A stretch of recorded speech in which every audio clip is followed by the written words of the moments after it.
Hello, have a nice day. पहले तो मैं कल की बात बताता हूँ आपको। कल दो जेंटलमैन मेरे घर आए। 20-25 साल के लड़के होंगे। और कहने लगे कि हमने सर्वे करना है, आप हमारे सवालों का जवाब दीजिए। मैंने कहा जी कैसे सवाल, कैसा सर्वे? तो वो बोले कि इलेक्शन आ रहा है ना हिमाचल में, इस करके वोटों का सर्वे है। मैंने सोचा हम तो पहले ही वोटर लिस्ट में दर्ज हैं, और अगर कोई सर्वे है तो हमारे इवन के उंगलियों के निशान, आंखों के निशान और नाम पता सब कुछ सरकार के पास पहले ही दर्ज है, आधार कार्ड के रूप में, वोटर कार्ड के रूप में, और सैकड़ों कार्ड सरकार ने बनाए हुए हैं। तो ये कौन सा सर्वे करने आ गए? मैंने कहा जेंटलमैन, मुझे लगता है कि आप गलत जगह आ गए। I have nothing new to tell you. जो मैं मेरे पास जो भी इंफॉर्मेशन थी सरकार पहले ही ले चुकी है, और कोई इंफॉर्मेशन हमारे पास है नहीं आपको दिखाने के लिए। कहने लगे अपना आधार कार्ड दिखाओ। क्यों दिखाओ आधार कार्ड, क्यों दो आपको फोन नंबर भाई? तो फिर वो मैं I have nothing to tell you. फिर वो चले गए, खिसक गए। मुझे लगता है कि अब वोटों के नाम पर सर्वे करना, इस तरह के भी फ्रॉड शुरू हो चुके हैं। अभी कुछ दिन पहले हमारे गांव के पास दूसरा गांव है सलो, वहां से लोडेड ट्राली, धान से लोडेड ट्राली चोरी हो गई, और 2 दिन बाद होशियारपुर में कहीं मिली। तो लूट सोट, चोरी या सर्वे के नाम पर ठगी, पता नहीं क्या क्या होता रहता है यहां पर। बच के रहिए जहां तक हो सके। आपकी कोशिश ये होनी चाहिए कि आप इन मकड़ जालों में ना फंसे। तो कांग्रेस की पतली हालत पर अफसोस ना करते हुए अगली बात शुरू करता हूं। अफसोस इस करके नहीं है मुझे, क्योंकि जब तक कांग्रेस के प्रधान या उप प्रधान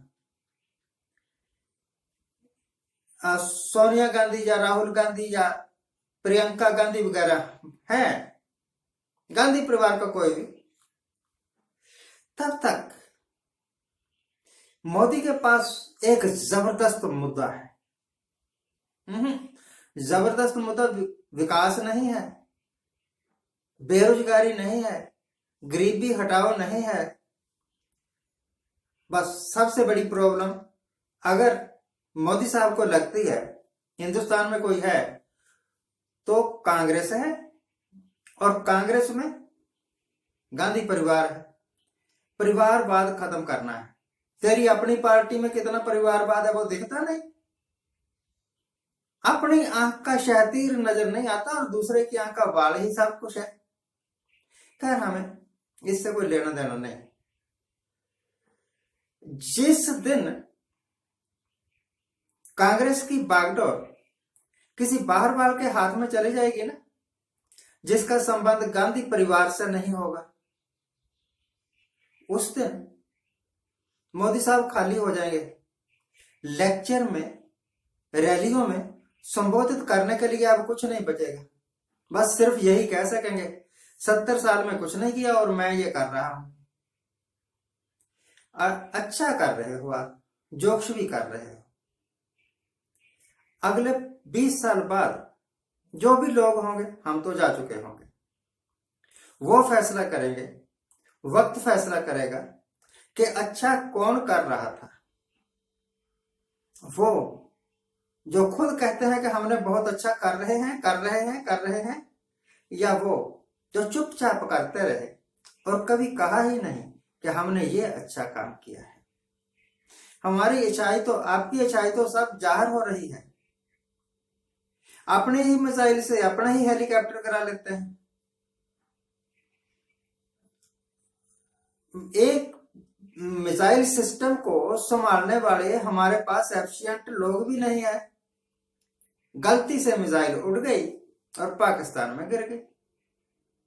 और इतना ही मुद्दा जंग का कारण बन सकता था, जंग का कारण। पर क्या करें, पाकिस्तान वालों में अभी अकल कम है, या फिर पाकिस्तान में अभी इलेक्शन नहीं आने होंगे। अदरवाइज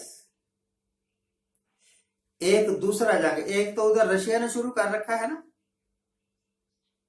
एक यहां हो जाना था। रशिया ने जंग शुरू कर दिया, मुझे यह समझ नहीं आई उसको फायदा क्या हो गया। और यूक्रेन जी जान से जो लड़ रहा है उसका कसूर क्या है। बड़ी शांति से एक आजाद मुल्क के तौर पर रह रहे थे लोग। कईयों के बिजनेस चल रहे होंगे, कईयों के स्टडी सेंटर चल रहे होंगे, कई लोग पढ़ाई कर रहे होंगे, कईयों को रोजगार मिले हुए होंगे। सब तबाह करके रख दिया। ये तो सत्यानाशी है। जरूरी नहीं कि युद्ध से ही सब कुछ तबाह किया जाए। हमारे हिंदुस्तान में तो बिना युद्ध से ही सब कुछ तबाह करके रख दिया हमारे सुल्तान आजम हिंद ने। अब ये आंकड़े ना दिखाएं, that is another thing. Otherwise पिछले 4 साल में, 4 साल सॉरी, जब से इन्होंने नोटबंदी की है तब से लेकर अब तक देश की अर्थव्यवस्था, देश का ढांचा निर्बल हुआ है, कमजोर हुआ है।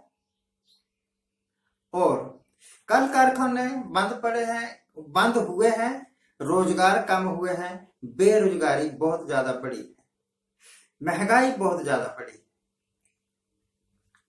कसूर इनकी नीतियों का है और दोष ये किसी दूसरी चीजों को देते हैं। और कोई चीज ढूंढने की जरूरत ही नहीं है, कह दो कि नेहरू के कारण हुआ। कोई मुद्दा था, कोई वक्त था जब लोग बेरोजगारी को, मैं बढ़ती हुई महंगाई को या गरीबी को बताया करते थे कि हम ये हटाएंगे, हमें वोट दे दो। अब बदल के सारे व्यू पॉइंट से मुद्दे ही अब कहते हैं कि हम लैपटॉप दे देंगे जी, हम मोबाइल फोन दे देंगे जी, और हम 1000 रुपया हर एक औरत को दिया करेंगे। ये तरक्की के आपके नए आयाम हैं। शायद एक नई इकोनॉमिक्स लिखी जा रही है। इस इकोनॉमिक्स का नाम द इकोनॉमिक्स ऑफ फूल्स होना चाहिए। देखिए आगे क्या होता है। आपका देश प्रगति की ओर जा रहा है या कि विनाश की ओर जा रहा है। मुझे कोई प्रगति नहीं दिखती, क्योंकि मैं जानता हूं कि प्रगति का मतलब क्या होता है और मुफ्त में चीजें बांट के सत्ता हासिल करने का रिजल्ट क्या होता है। आज के लिए इतना है। नमस्कार, thank you very much for watching. हमारे चैनल को सब्सक्राइब करें।